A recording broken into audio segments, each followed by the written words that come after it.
कल्पना कीजिए कि आपके सामने बर्फ का एक टुकड़ा रखा है। आप उसे कमरे के तापमान पर छोड़ देते हैं और कुछ देर बाद वहां पानी दिखाई देने लगता है। लेकिन अगर यही टुकड़ा ड्राई आइस का हो तो कहानी बिल्कुल अलग होगी। वो पानी में नहीं बदलेगा, धीरे धीरे उसका आकार छोटा होगा और आखिर में वो पूरी तरह गायब हो जाएगा। पीछे कोई पानी नहीं बचेगा। यही खासियत ड्राई आइस को आम बर्फ से अलग बनाती है।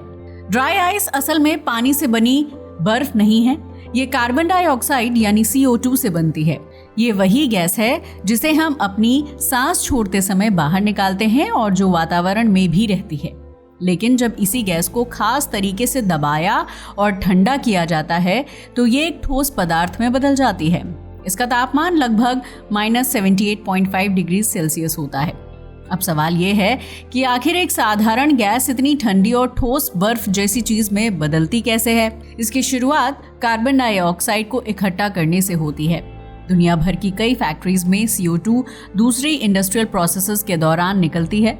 उदाहरण के लिए कुछ केमिकल प्लांट्स में अमोनिया बनाने के दौरान CO2 मिलती है। इसी तरह ब्रूअरीज और डिस्टिलरीज में अल्कोहल बनाने के दौरान फर्मेंटेशन से भी बड़ी मात्रा में कार्बन डाइऑक्साइड निकलती है। कई जगहों पर दूसरे इंडस्ट्रियल प्रोसेसेस से निकलने वाली CO2 को सीधे हवा में छोड़ने के बजाय कैप्चर कर लिया जाता है। लेकिन किसी भी गैस को सीधे ड्राई आइस बनाने वाली मशीन में नहीं भेज दिया जाता। सबसे पहले उस कार्बन डाइऑक्साइड को साफ करना जरूरी होता है, क्योंकि इंडस्ट्रियल गैस में कई तरह की दूसरी चीजें मिली हो सकती हैं जो ड्राई आइस की क्वालिटी को खराब कर सकती हैं।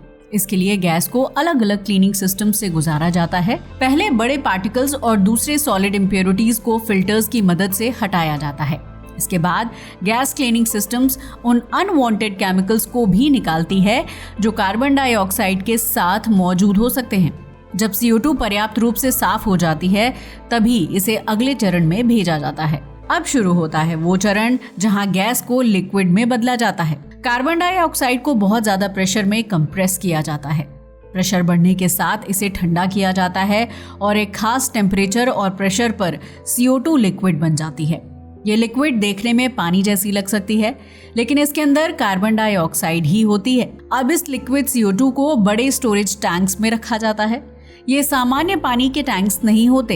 इन्हें इस तरह बनाया जाता है कि अंदर का हाई प्रेशर और बहुत कम टेम्परेचर सुरक्षित तरीके से मेंटेन रह सके। इन टैंक्स से लिक्विड कार्बन डाइऑक्साइड पाइप्स के जरिए ड्राई आइस बनाने वाली मशीन तक पहुंचाई जाती है।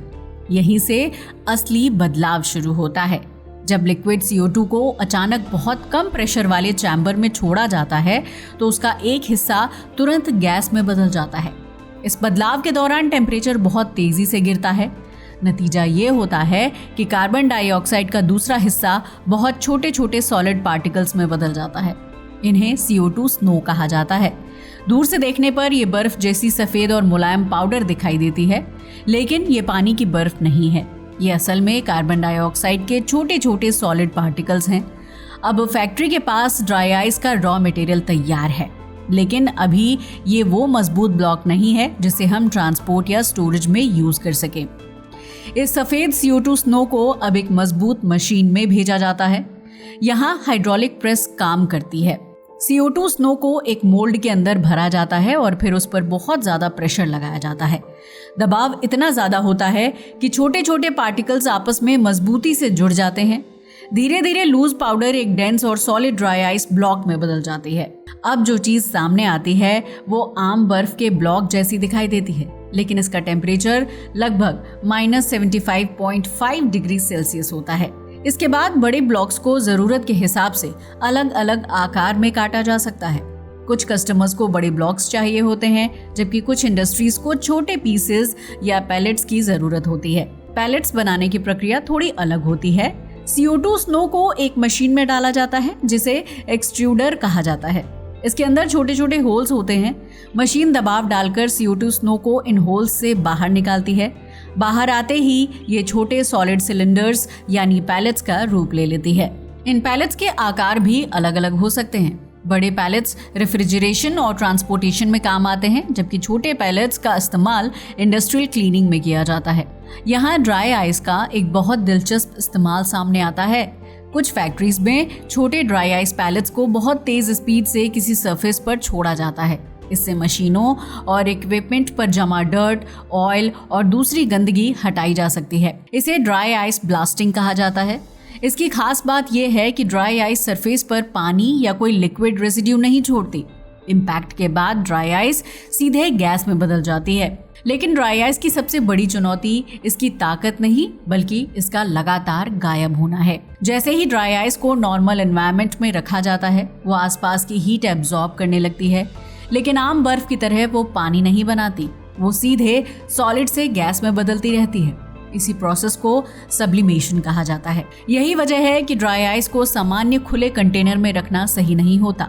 अगर इसे खुला छोड़ दिया जाए तो ये लगातार छोटी होती जाएगी और कुछ समय बाद पूरी तरह खत्म हो जाएगी। इसलिए ट्रांसपोर्टेशन के दौरान इंसुलेटेड कंटेनर्स इस्तेमाल किए जाते हैं। इन कंटेनर्स का काम बाहर की हीट को अंदर पहुंचने से जितना संभव हो उतना रोकना होता है। फिर भी ड्राई आइस का कुछ हिस्सा रास्ते में गैस बनकर खत्म होता रहता है। यही कारण है कि इसे बहुत लंबे समय तक सामान्य बर्फ की तरह स्टोर नहीं किया जा सकता। अब सोचिए, इतनी तेजी से गायब होने वाली चीज आखिर इतनी महत्वपूर्ण क्यों है? इसका जवाब इसकी बेहद कम टेम्परेचर में छिपा है। फूड इंडस्ट्री में ड्राई आइस का इस्तेमाल फ्रोजन प्रोडक्ट्स को ठंडा रखने के लिए किया जाता है। जब किसी प्रोडक्ट को लंबे समय तक लो टेम्परेचर में रखना जरूरी हो और इलेक्ट्रिकल रेफ्रिजरेशन आसानी से उपलब्ध ना हो, तब ड्राई आइस काफी उपयोगी हो सकती है। मेडिकल और साइंटिफिक फील्ड्स में भी इसका यूज होता है। वैक्सीन्स, बायोलॉजिकल सैंपल्स और कुछ दूसरे टेम्परेचर सेंसिटिव मटेरियल्स को ट्रांसपोर्ट करते समय कंट्रोल्ड कूलिंग की जरूरत होती है। ड्राई आइस ऐसे मामलों में बहुत काम आती है। लेकिन यहाँ एक जरूरी बात समझना भी जरूरी है। ड्राई आइस को सीधे हर तरह की मेडिकल सामग्री के साथ इस्तेमाल नहीं किया जा सकता। अलग अलग वैक्सीन्स, मेडिसिन्स और बायोलॉजिकल सैंपल्स के लिए अलग टेम्परेचर रिक्वायरमेंट्स होते हैं। इसलिए ट्रांसपोर्टेशन हमेशा स्पेसिफिक साइंटिफिक गाइडलाइंस के अनुसार किया जाता है। और फिर आता है ड्राई आइस का वो यूज जिसने इसे आम लोगों के बीच सबसे ज़्यादा पॉपुलर बनाया है। जब ड्राई आइस को पानी में डाला जाता है तो उसके आसपास कार्बन डाइऑक्साइड तेजी से गैस में बदलने लगती है। इससे पानी के ऊपर सफ़ेद और घना फॉग जैसा दिखाई देता है। असल में ये धुआं नहीं होता, ये पानी की बेहद छोटी ड्रॉपलेट्स और ठंडी गैस से बनने वाला फॉग होता है। इसी इफेक्ट की वजह से कंसर्ट्स, स्टेज शोज, फिल्म्स और कई एंटरटेनमेंट इवेंट्स में ड्राई आइस का यूज किया जाता है। लेकिन ड्राई आइस जितनी उपयोगी है उतनी ही सावधानी की भी जरूरत है। इसे बेयर हैंड्स से पकड़ना खतरनाक हो सकता है क्योंकि इसका टेम्परेचर इतना कम होता है कि स्किन को कुछ ही समय में कोल्ड बर्न या फ्रॉस्ट बाइट जैसा नुकसान हो सकता है। इसलिए इसे हैंडल करते समय इंसुलेटेड ग्लव्स और सही सेफ्टी इक्विपमेंट यूज किए जाते हैं। इसके अलावा कार्बन डाइऑक्साइड गैस एक बंद कमरे में ज्यादा मात्रा में जमा हो जाए तो वहां मौजूद ऑक्सीजन की मात्रा कम कर सकती है। इसलिए इंडस्ट्रियल ड्राई आइस प्लांट्स में वेंटिलेशन सिस्टम्स और गैस मॉनिटरिंग इक्विपमेंट लगाए जाते हैं। ड्राई आइस की कहानी हमें ये भी दिखाती है कि किसी पदार्थ का बिहेवियर केवल इस बात पर निर्भर नहीं करता कि वो क्या है। टेम्परेचर और प्रेशर बदलते ही वही पदार्थ बिल्कुल अलग रूप ले सकता है। एक तरफ कार्बन डाइऑक्साइड हवा में मौजूद एक गैस है, दूसरी तरफ वही CO2 इंडस्ट्रियल प्लांट में कैप्चर होकर लिक्विड बनती है और कुछ ही समय बाद प्रेशर में बदलाव के जरिए वही गैस सफ़ेद ड्राई आइस में बदल जाती है। और जब ये ड्राई आइस फिर से गर्म वातावरण के संपर्क में आती है तो ये वापस लिक्विड नहीं बनती, वो सीधे गैस बनकर हवा में मिल जाती है। यही वो खास प्रॉपर्टी है जो ड्राई आइस को दुनिया की सबसे उपयोगी इंडस्ट्रियल कूलिंग मटेरियल्स में से एक बनाती है। तो अगली बार जब आपको किसी स्टेज पर ज़मीन के ऊपर घना सफ़ेद फॉग दिखाई दे या किसी स्पेशल कंटेनर से बेहद ठंडी सफ़ेद बर्फ़ जैसी चीज़ निकलती दिखाई दे, तो याद रखिएगा ये कोई साधारण बर्फ़ नहीं है।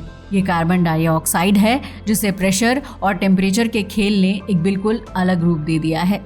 एक ऐसी बर्फ़ जो पिघलती नहीं बल्कि गायब हो जाती है। आज के लिए बस इतना ही। वीडियो अच्छा लगा हो तो इसे लाइक और शेयर करें और हमारे चैनल को भी सब्सक्राइब करें। जय हिंद दोस्तों।